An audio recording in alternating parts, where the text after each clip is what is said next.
A medida que transcurre el tiempo y despedimos a los viejos milongueros, pareciera que también despedimos ciertas tradiciones. ¿Estamos ante el fin de los códigos de la milonga?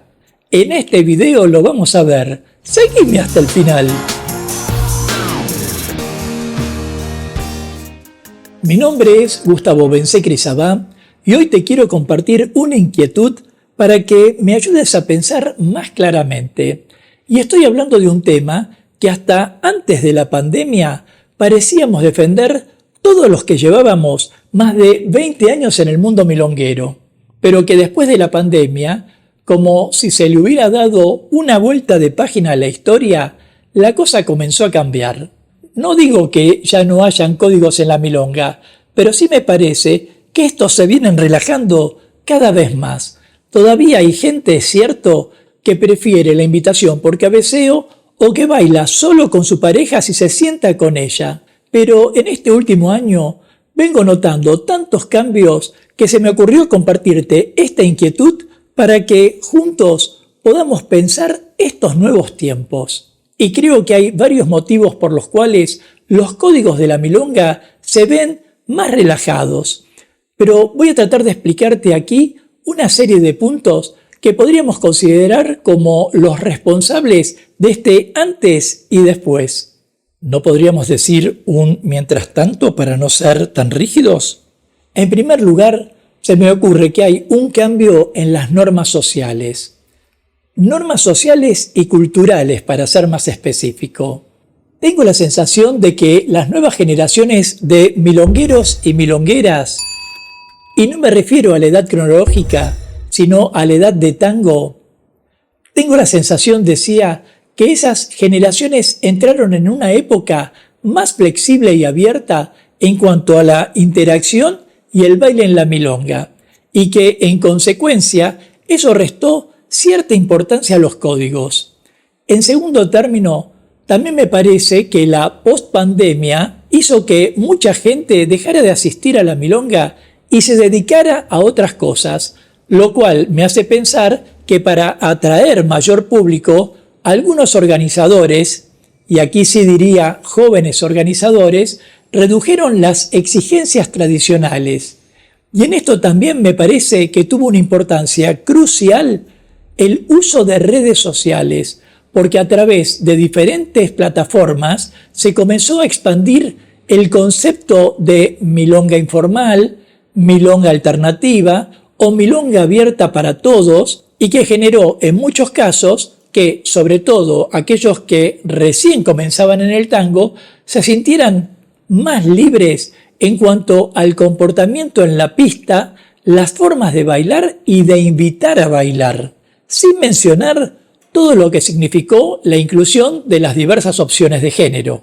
Y en tercer lugar, también podría hablar de un efecto globalización, porque está claro que, como se baila en Buenos Aires, no se baila en ningún otro lugar del mundo.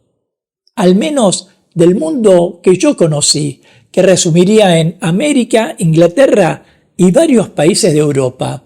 Yo nunca vi en las milongas de otros países en los que estuve que rigiera con tanta vehemencia la forma de comportarse tan obediente respecto de los códigos. Tal vez en algún lugar de Alemania, en un encuentro, pero como algo excepcional.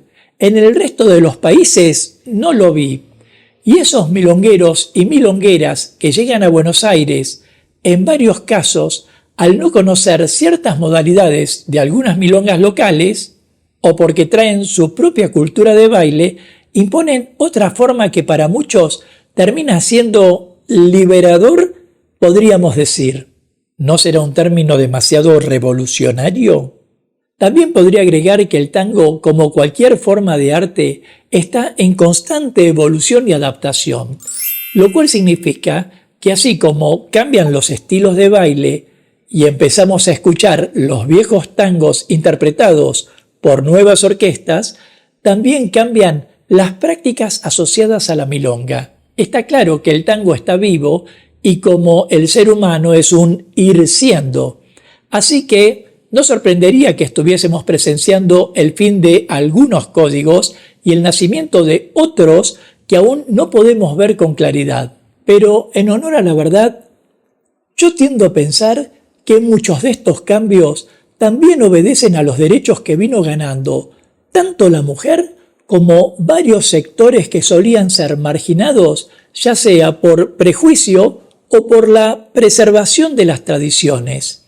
Y estoy convencido de que los derechos de la mujer tuvieron una influencia significativa en el fin de ciertos códigos de la milonga, ya que, de algún modo, contribuyeron a ampliar la perspectiva milonguera sobre ciertas normas sociales y culturales en relación con la igualdad y la inclusión. Y te puntualizo aquí al menos 4 o 5 aspectos por los que pienso que los derechos de la mujer impactaron en los códigos de la milonga. 1. Rol de género en el baile.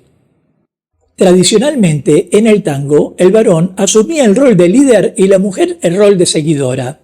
El varón invitaba y la mujer aceptaba la invitación o no.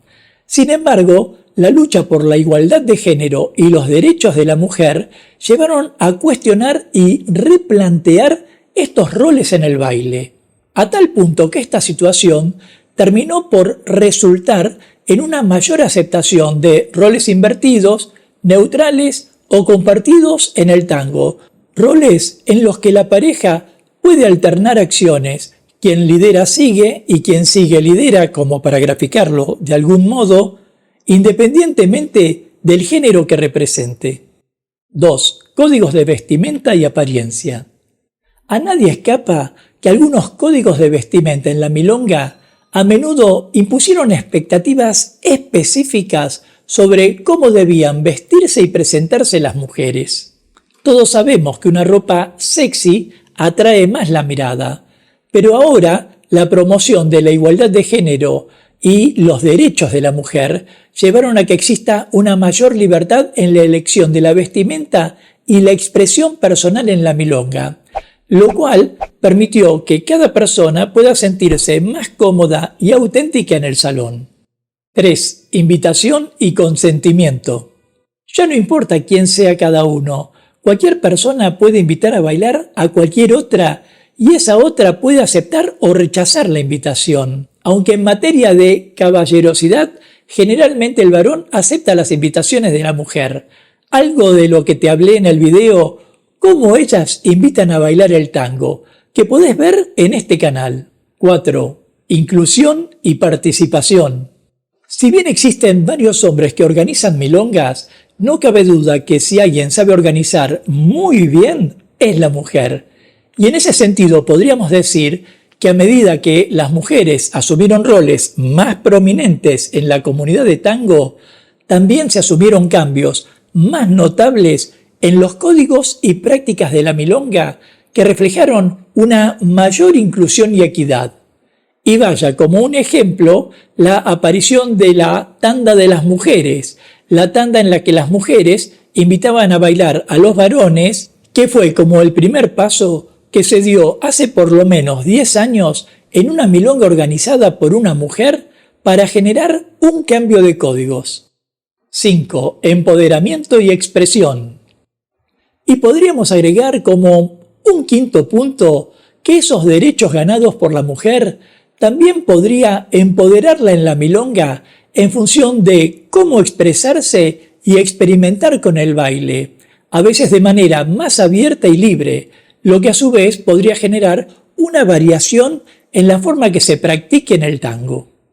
Ahora, yo no sé si los derechos de la mujer tienen un impacto importante en el fin o la transformación de ciertos códigos en la milonga, pero sí me animaría a decir que impulsan cambios en las actitudes y en las prácticas culturales hacia una mayor igualdad e inclusión.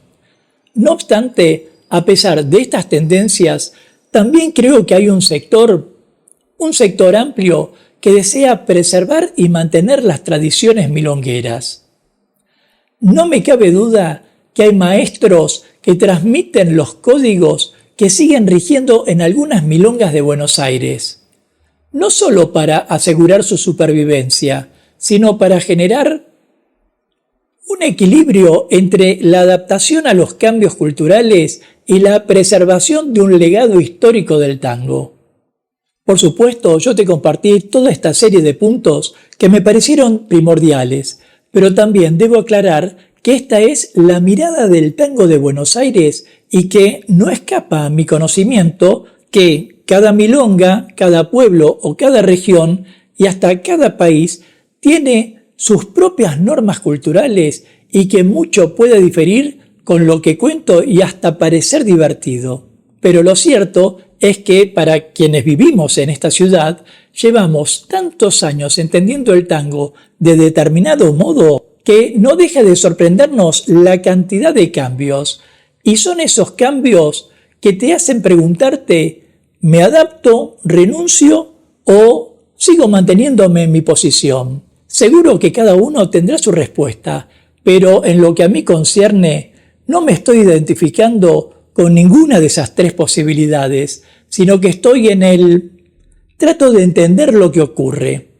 Ahora, si pensás que estamos en el fin de los códigos o que estos debieran continuar vigentes, déjamelo en los comentarios y de paso forma parte de la comunidad Tango Milonga suscribiéndote ya a este canal y activando la campanita de notificaciones para enterarte rápidamente de cuándo aparecerá el próximo video de clases, cultura o actualidad de tango argentino. Sea como fuere, todavía no está dicha la última palabra.